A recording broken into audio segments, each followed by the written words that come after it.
রাজবাড়ীতে দিন দিন জনপ্রিয় হয়ে উঠছে মাশরুম চাষ। অল্প বিনিয়োগে বেশি লাভ হওয়ায় পতিত জায়গায় এটি চাষ শুরু করেছেন অনেকেই। আগ্রহ বাড়াতে প্রশিক্ষণ ও প্রণোদনা দিচ্ছে কৃষি বিভাগ। মিঠুন গোস্বামীর তথ্যচিত্রে ডেস্ক রিপোর্ট।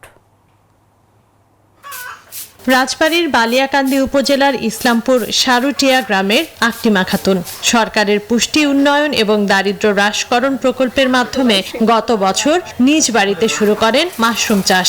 1 মাসের প্রশিক্ষণ শেষে মাত্র 50টি স্প্যাম দিয়ে যাত্রা শুরু করেন তিনি।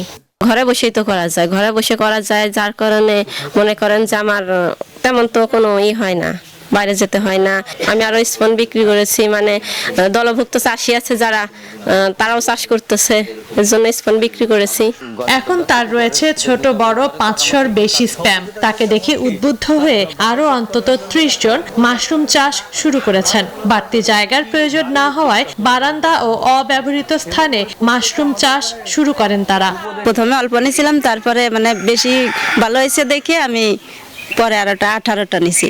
প্রতিবেশী দিছি খাওয়ার জন্য, অভ্যাস হয়েছে, তারা খেয়েও আরো কিছু চাষ করার জন্য নিয়ে চাষ করতেছে। আমরা এদের কাছ থেকে নিয়ে তা আমরাও মানে চাষ করছি। এটা যারা নিছিল তাদের থেকে দেখে মানে তারা আমারে দিছিল, ভালো লাগিছে, তাই আমি প্রথমেই 5টা নিয়ে মানে চাষ করতেছি। আগ্রহ বাড়াতে কাজ করে যাচ্ছে বলে জানিয়েছে কৃষি বিভাগ। এই মাশরুম চাষ করার জন্য যে স্টেরিলাইজার মেশিন, সেই মেশিনগুলো আমরা এখান থেকে এই প্রকল্প থেকে সরবরাহ করেছি। শুধু আকলিমাকে নয়, এই এলাকায় পুষ্টি নিরাপত্তা করার জন্য তার মাধ্যম দিয়ে আরো 30 জন একটা গ্রুপ তৈরি করেছে। মাশরুমের বাজারজাত প্রক্রিয়া আরো সহজ করতে প্রয়োজনীয় পদক্ষেপ নেওয়ার দাবি চাষিদের। Desk report, news 24।